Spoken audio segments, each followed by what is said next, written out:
Today, we are diving into a proven, science-backed blueprint to prevent type 2 diabetes. And I'm not talking about guesswork or wishful thinking. This is about a plan that has been shown to work, and honestly, it could change your life. Just stop and think about that for a second. What if you had a clear, step-by-step path to slash your risk of getting one of the world's most common chronic diseases by more than half? 58%. That's the number. It's not an estimate, it's not a guess, it is a scientifically proven figure. And today, we're going to unpack exactly how you can make that number your reality. Now here's the most incredible part. This result wasn't achieved with some fancy new wonder drug. It came from simple, everyday lifestyle changes that actually beat the leading medication. This all comes from a landmark study called the Diabetes Prevention Program, or DPP for short. So let's talk about this study, because honestly, it's the gold standard. It is the bedrock of everything we know about preventing type 2 diabetes, and it totally changed how doctors and scientists approach this disease. First things first, let's just bust a huge myth right now. This quote from the research team says it all. Getting a diagnosis of prediabetes or having diabetes run in your family, it is not a life sentence. Think of it as a call to action, because you have way more control than you might think. And wow, when the results of the study came in, they were just crystal clear. Take a look at this chart. The group that made intensive lifestyle changes, they saw a stunning 58% drop in their risk. The group taking metformin, a standard medication, saw a 31% reduction. Now that's still good, but the lifestyle changes were nearly twice as effective. That is huge. And here's something that really blew the researchers away. These lifestyle changes were actually most powerful for older adults. Participants who were 60 and over saw an incredible 71% risk reduction. So if you've ever thought, it's too late for me to make a change, this evidence proves the exact opposite. You might just have the most to gain. And look, this wasn't some quick fix that just faded away. No way. The researchers followed these folks for over 2 decades, and the benefits were incredibly durable. As you can see, even 22 years down the line, the lifestyle group still had a 24% lower rate of diabetes overall. We're talking about lasting, life-changing results here. So, the big question is, what did they actually do to get these amazing results? Well, you might be surprised. It wasn't anything extreme or complicated. It was a simple 2-part blueprint. Let's break down the exact goals. That's it. Seriously, these are the 2 pillars that delivered that incredible 58% risk reduction. Just a modest 7% weight loss and 150 minutes of activity each week. No crazy crash diets, no running marathons, just 2 clear, totally achievable targets. So why that number? Why 7%?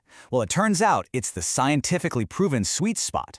For one, it's realistic, which means you can actually stick with it.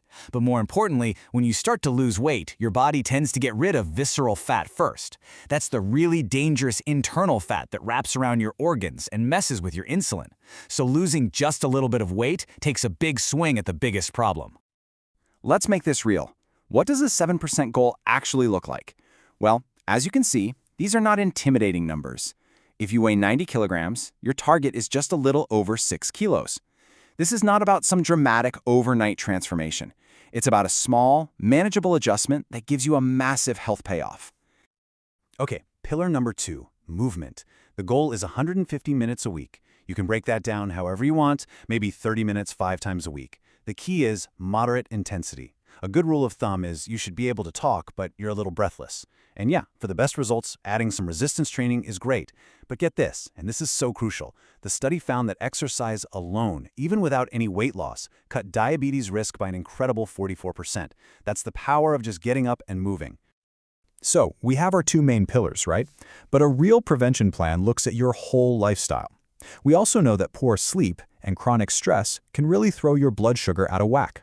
So, while we're about to dive into nutrition, just remember that managing your stress and aiming for 7 to 8 hours of quality sleep, those are also key parts of this blueprint. Okay, so let's talk food. The best news is this is not about deprivation or extreme diets. It's about making smarter, sustainable choices. The principles are actually pretty simple.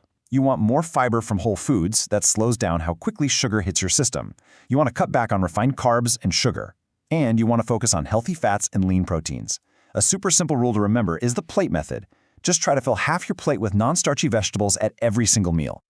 And here's a perfect example of how you can do this without abandoning the foods you love. It's not about never eating rice or roti again. It's about making smart swaps.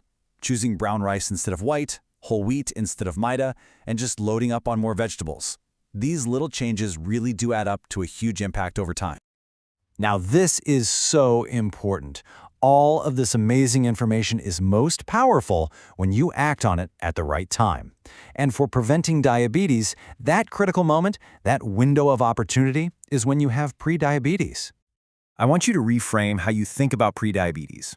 It's not a pre-disease, it's an early warning signal. It's your body telling you, hey, things are heading in the wrong direction. But the good news is, you are still in a position to turn the ship around and stop it from ever progressing to type 2 diabetes. So how do you know if you're in that window? Simple. You have to know your numbers. The two main tests are your HbA1c and your fasting blood glucose. If your test results fall into that middle pre-diabetes column, that is your signal. That is your time to start putting this blueprint into action. And I have to point out something really important, especially for people of South Asian descent. Because of a higher genetic risk, health authorities actually recommend getting screened for diabetes at a lower BMI, at 23, not the standard 25. This is absolutely critical for catching things early. So let's put it all together into a simple action plan. 1. Get tested to know your numbers. 2. Figure out your 7% weight goal. 3. Start moving. Just build up to those 150 minutes. 4. Make one smart food swap. Start today. And 5. Track your progress, because seeing those numbers change is the best motivation there is. And for that last step, tracking everything, tools can be a huge help. An app like My Health Gheware, for instance, is built to help you see exactly how your efforts with food and exercise are actually impacting your health numbers in real time. It really helps you stay on track and see that what you're doing is working. At the end of the day, the science is crystal clear. The blueprint is proven to work. Prevention is a choice that is absolutely within your reach. So the only question left is, what's your first step going to be? And of course, just a quick reminder that all of this is for educational purposes. It's so important that you talk with your own doctor or healthcare provider to create a prevention plan that's personalized and safe for you.